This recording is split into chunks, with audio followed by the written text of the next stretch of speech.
สวัสดีพ่อแม่พี่น้องป้องปายเบิดสุคนเนาะ FC ทางช่องบ่ภูมิบ้านนาเนาะมื้อนี้บ่ภูมิบ้านนาก็สิมาตามแนวทางให้พี่น้องคือเก่าเนาะสำหรับลาวพัฒนาเนาะงวดวันที่21เดือน11 68เนาะพี่น้องเนาะก็มาเบิ่งผลมันออกนำกันเนาะครับเนาะสำหรับผลมันออกเมื่อคืนนี่เนาะพี่น้องข้างบนออก38 238เนาะข้างล่างออก62ข้างบนออก238ข้างล่างออก62พี่น้อง ก็มาเบิ่งนำกันเนาะให้เด่น8กับ9เนาะพี่น้องเนาะก็ถือว่าปังเนาะพี่น้องเนาะนี่เข้าที่ตัวเจาะเลยเนาะพี่น้อง8338เนาะก็ถือว่าปังเนาะ92นี่ถ้าใครไปกลับหัวก็คงสิปังเหมือนกันเนาะพี่น้องเนาะนี่สำหรับ9262เนาะนี่ก็ถือว่าปังเนาะสำหรับ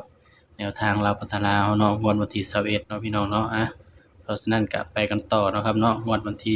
24เด้อพี่น้องเด้อบัดนี้ก็ตามกันต่อเลยเนาะงวดวันที่24พฤศจิกายน68เนาะครับเนาะตามกันต่อเลยพี่น้องตามกันต่อเลยพี่น้องฟังต่อพี่น้องก็ฝากพี่น้องกดไลค์กดแชร์กดติดตามเบาภูมิบ้านนานี่เด้อพี่น้องเด้อ เบาก็บ่มีหยังดอกเนาะบ่มีรายได้ดอกแต่ว่าก็อยากลงให้ FC เบิ่งเนาะพี่น้องเนาะเพื่อจะได้มีแนวทางไปเสี่ยงโชคเนาะพี่น้องก็มาเบิ่งนำกันเนาะงวดวันที่24เนาะ1168สำหรับเวลาพัฒนาเนาะพี่น้องก็เด่น3ตัวมา1ตัวคือเก่าเนาะพี่น้องเนาะสูตรเก่าใช้สูตรเดียวเนาะพี่น้องเนาะ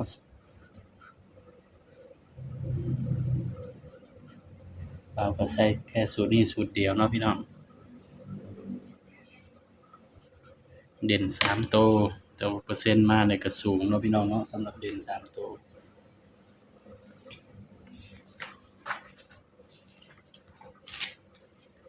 ไม้บรรทัดเบาไปใส่แล้วบัดนี้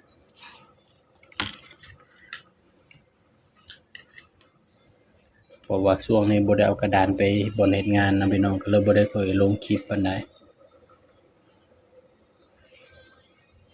นี่เนาะมาเบิ่งนำกันเนาะเสียเด่นตัวใดพี่น้องงวดวันที่24เนาะ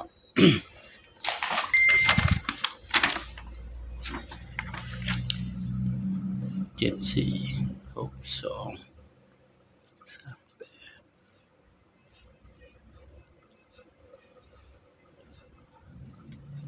สำหรับเด่นเนาะพี่น้องเนาะสำหรับเด่นงวดวันที่24เด้อพี่น้องเด้อเด่นตัวแรกเนาะ4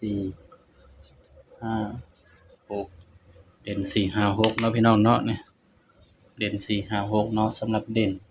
ให้เด่นไว้ที่5กับ4เนาะ6ก็คือตัวรองเนาะพี่น้องเนาะเนี่ยก็มาจับคู่นำกันเลยพี่น้องบัดนี้สำหรับแนวทางเนาะจับคู่เลยพี่น้อง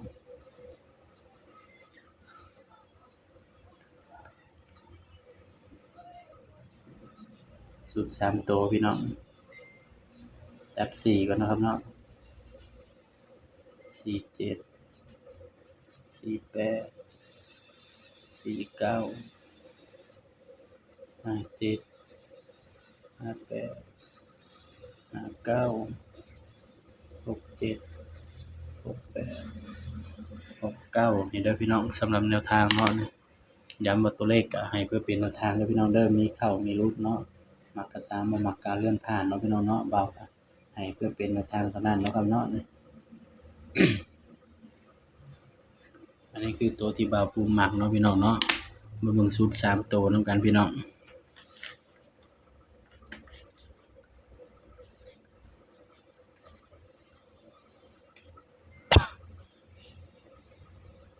สูตร3ตัวพี่น้อง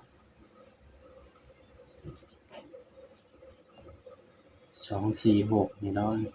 บ่าวยันมันมานำกันเนาะสำหรับตัวเด่นพี่น้อง